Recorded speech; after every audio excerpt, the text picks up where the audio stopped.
នេះអារ៉ូត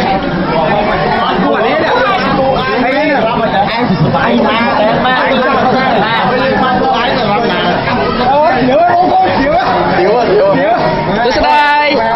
tôi sẽ đây